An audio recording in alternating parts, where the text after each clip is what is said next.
Hi students, good morning to all of you. Myself Lakshmi Kumar from Motihari, Bihar. Dear students, today I am going to introduce about the Pythagoras theorem. This is the most important questions for mathematics.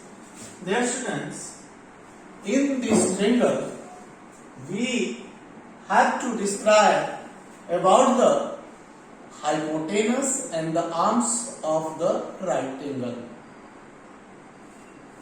तो शुरू किया जाए। देखो, first of all एक हम लोग triangle draw करेंगे। जो कैसा ट्रायंगल होगा भाई? ये ट्रायंगल कैसा होगा? राइट एंगल ट्रायंगल होगा। कैसा ट्रायंगल होगा? Right angle. देखिए ए बी सी, ये 90 डिग्री एंगल भी मैंने क्या ले लिया? 90 डिग्री। ए बी सी एक कैसा ट्रायंगल है? तो राइट एंगल ट्रायंगल है। इसी को हम लोग यहां पर लिखते हैं कि let A B C be a right angle triangle. ABC कैसा ट्रायंगल है भाई? राइट एंगल ट्रायंगल है। In which angle B equal to 90 degree. Angle B कितना है? 90 degree. Then we have to show that, हमको क्या प्रूफ करना है कि AC square equal to AB square plus BC square. आप क्या देख रहे हो बाबू कि बड़का AC का स्क्वायर जो है बाकी दो छोटे साइड के स्क्वायर के सम के क्या है? इक्वल है। तो डियर स्टूडेंट्स, इस थ्योरम को प्रूव करने के लिए हम लोग एक कंस्ट्रक्शन ड्रॉ करते हैं। कंस्ट्रक्शन मीन्स होता है कैटालिस्ट। केमिस्ट्री में जो कैटालिस्ट होता है एज वेल एज इसमें हम लोग ज्योमेट्री में कंस्ट्रक्शन को मानते हैं। कंस्ट्रक्शन का काम होता है कि जो ये थ्योरम है इसको मंजिल तक पहुंचाना। समझ में आई बात? कि जब तक कुछ ऐसे प्रॉब्लम्स होते हैं जिनमें बिना कंस्ट्रक्शन का हम प्रोसेसिंग यूनिट ड्राइव नहीं कर पाते, तो फर्स्ट ऑफ ऑल हम कंस्ट्रक्शन ड्रॉ करते हैं। कंस्ट्रक्शन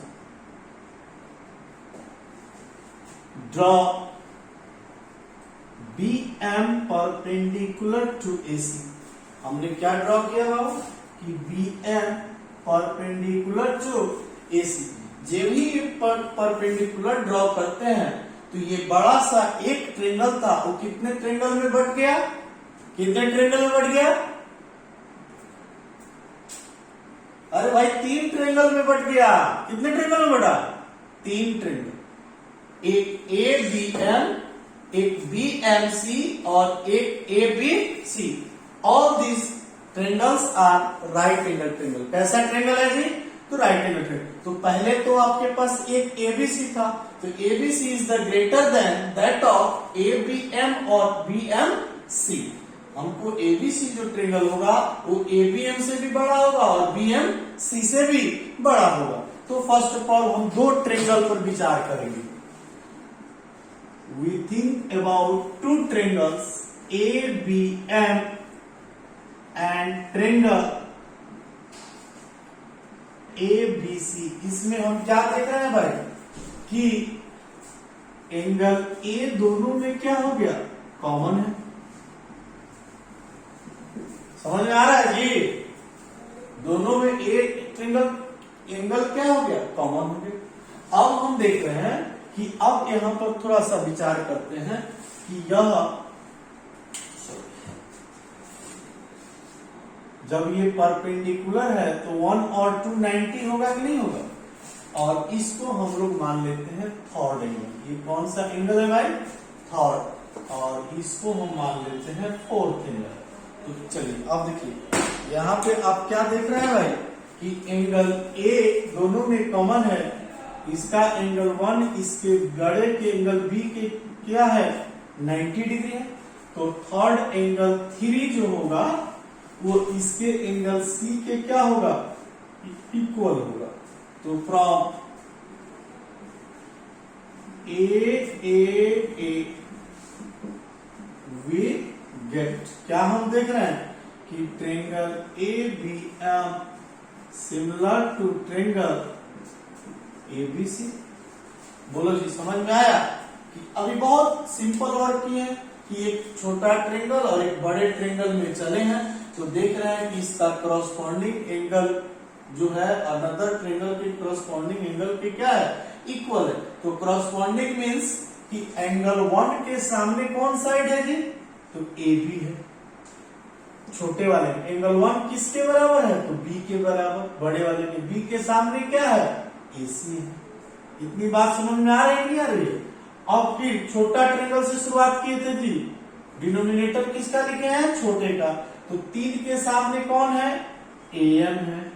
अब देखो 3 किसके इक्वल है, तो सी के इक्वल है। सी के सामने कौन है, ए बी है। बस ऐसे ही तो हम प्रोपोर्शनल साइड लिखते हैं। अब यहाँ हम क्या देख रहे हैं कि देयरफॉर ए बी का square equal to A C into A F. ये इक्वेशन मेरा क्या हो गया, 1 हो गया। Now I will get an expression A B square equal to A C into A F. तो आर यू श्योर, ओके। अब suppose that if we observe in triangle BMC and triangle ABC, what happens? We obtained BC square equal to AC into MC, equation 2। क्योंकि हम ये छोटा में चले और ये बड़ा में, तो क्या देखे 90 के सामने वाले साइड का स्क्वायर जो है बाकी टुकड़ा और बड़का के स्क्वायर के प्रोडक्ट के इक्वल है। उसी तरह यहाँ पर भी 90 के सामने कौन है, बीसी का स्क्वायर, और इसमें बीएमसी और एसी का प्रोडक्ट हो गया। अब adding equation 1 and equation 2 we get, क्या पाओगे, दोनों को जोड़ेंगे तो A B square plus B C square, A C into M C plus A C into A. अब यहाँ ए सी दोनों में कॉमन छट जाएगा ना जी, एम सी प्लस ए होगा कि नहीं होगा, तो ए सी एम सी और ए एम को ऐड करोगे तो क्या मिलेगा, A C. Therefore A C square equal to A B square plus BC square. This is the theorem. यही हमको एक रिजल्ट मिला, जिसको हम लोग कहेंगे रिक्वायर्ड थ्योरम। क्या है जी, ये रिक्वायर्ड थ्योरम। तो देखो जी, तो आप लोग को ये वीडियो समझ में आया।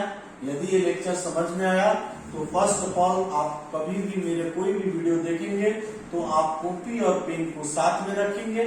पहले वीडियो को अच्छा से सुने, उसके बाद वीडियो को सुने और लिखें, उसके बाद फिर 1 टाइम अगेन आप अपने से लिखें। ये जरूर फायदेमंद आपके लिए होगा और मैं समझता हूँ कि आपको ये फायदा देगा और मेरा वीडियो बनाना आप लोग के लिए सार्थक होगा, क्योंकि हम भी प्रयास करते हैं कि आप तक मैं पहुंच पाऊं। यदि मैं आप तक पहुंचता हूं तो वीडियो पे लाइक करेंगे, कमेंट करेंगे। That's all, thanks, bye bye.